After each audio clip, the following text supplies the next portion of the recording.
My name is Evan Clark, and never in my life did I imagine I'd be standing in my own backyard at 2 o'clock on a Tuesday afternoon, watching the neighborhood association president unravel in the hollow concrete pit that used to be my swimming pool.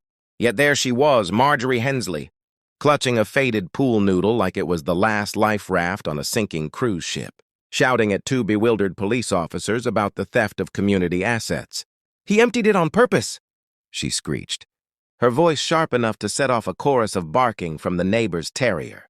"This is vandalism. It's destruction of association property." Officer Santos glanced from the drained pool to me, then back to Marjorie. "Ma'am," he said evenly, "whose name appears on the deed for this property?" That was the moment Marjorie's face shifted from tomato, red to an alarming shade of plum. But I'm getting ahead of myself. To understand how we got here, you need to rewind about 3 weeks.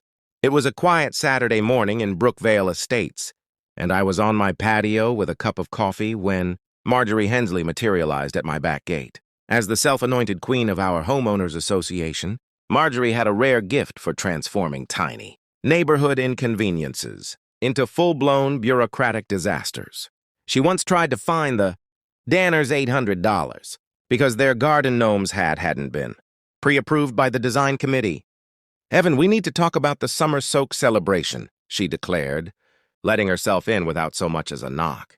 A clipboard, thick with documents, was tucked under her arm, and she wore her standard issue outfit: khaki shorts and a polo shirt embroidered with HOA, President in precise navy thread.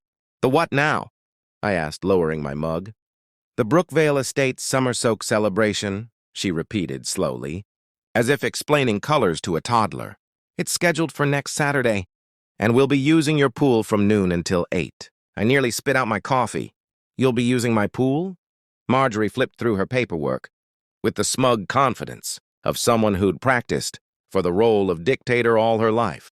According to a supposed clause, Section 7, Paragraph B of the association, bylaws, every outdoor facility could be used for neighborhood programming at the board's discretion.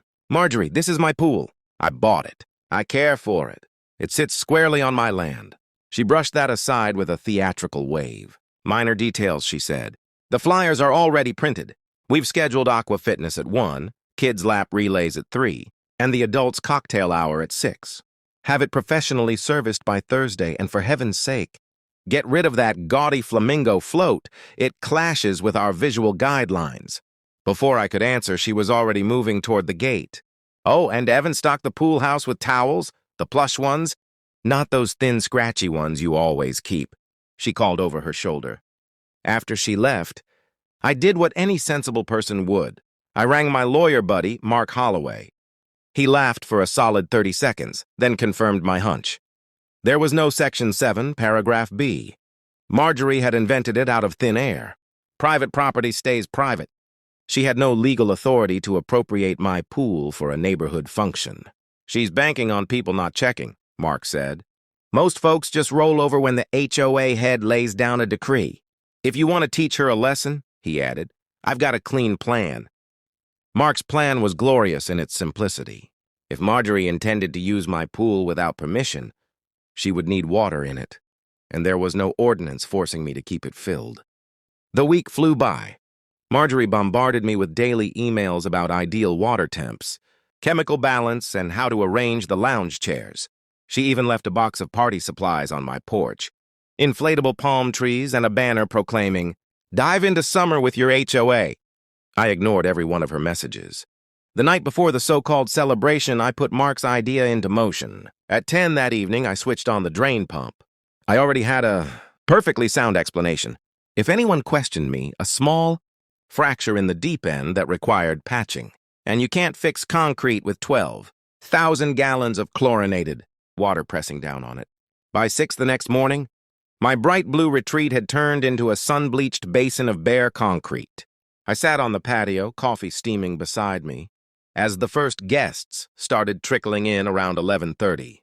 Marjorie had erected check-in tables across my lawn without so much as a text, and volunteers were lining up folding chairs around the pool deck.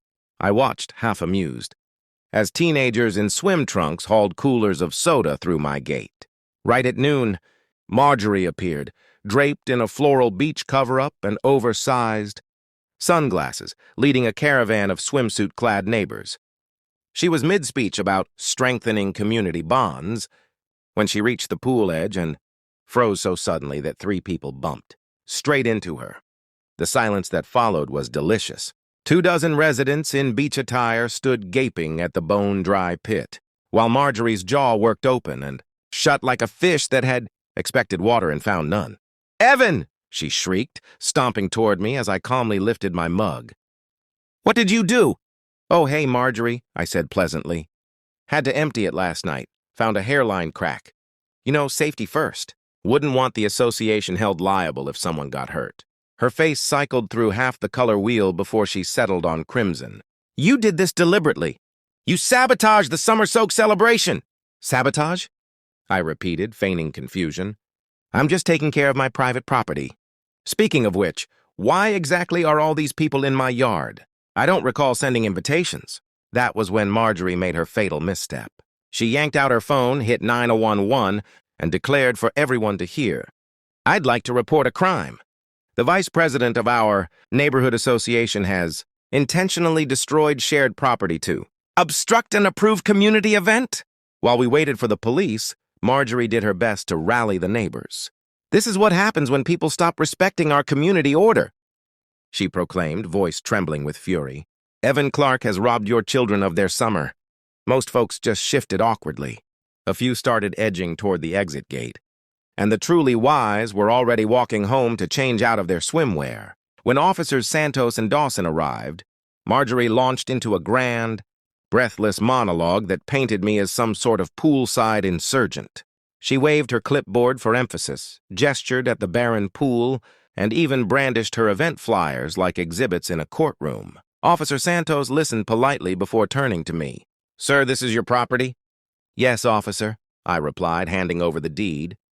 "Right here if you'd like to confirm." "And did you authorize this gathering?" "No, I did not," I said evenly. "In fact, I explicitly told Ms. Hensley she didn't have permission to use my pool." Marjorie immediately cut in, her voice rising. "He's lying. The association bylaws clearly grant the board access to all neighborhood amenities for sanctioned events." Officer Dawson raised an eyebrow. "Do you have a copy of those bylaws, ma'am?" Marjorie started flipping frantically through her stack of papers. "It's in Section 7, subsection B. I know it's here somewhere." While she rummaged, Officer Santos addressed the crowd.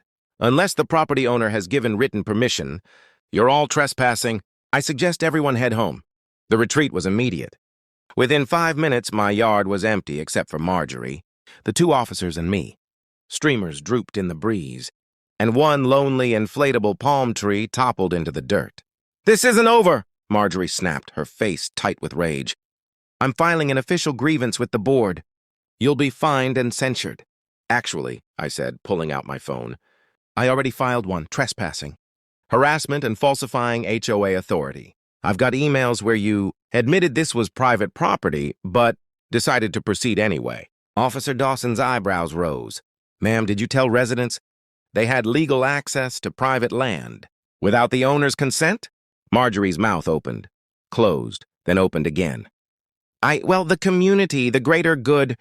"That sounds an awful lot like fraud," Officer Santos remarked quietly. "And coordinating an event on private property without approval might qualify as criminal trespass." The next few weeks that followed were pure bliss. The neighborhood board called an emergency meeting, and Marjorie arrived armed with her usual bluster, ready to justify everything. But when Mark Holloway stepped in as my legal representative, carrying a thick folder stuffed with copies of her fabricated memos and falsified HOA citations, the tone in the room shifted in an instant. It soon became clear that Marjorie had been inventing regulations for years. The infamous garden gnome hat violation? Completely imaginary. The supposed requirement that every front door be painted approved tones of tan? She'd concocted that just because she hated the Reynolds Crimson entryway. Even the so-called rule that residents submit their lawn mowing schedules for board. Authorization, pure fiction.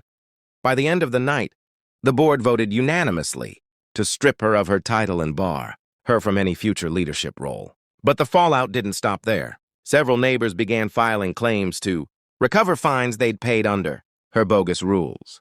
The Danners alone were owed over $3,000. Marjorie fought back at first. But when the county prosecutor's office caught wind of her years of forged paperwork and false authority, matters escalated fast. She was charged with fraud, criminal trespass, and filing a false report. 6 months later, she stood trembling before Judge Whitaker as he delivered the verdict, guilty on all counts. The fraud charges carried $15,000 in fines, and the false report tacked on another $5,000. The judge also sentenced her to 200 hours of community service and 3 years probation. When the judgment was read, Marjorie's knees buckled, and she clutched her attorney's arm for balance. "But I was trying to build community," she cried. Judge Whitaker's response was calm and cold. "No, Miss Hensley, you were building a petty kingdom and ruling it with lies.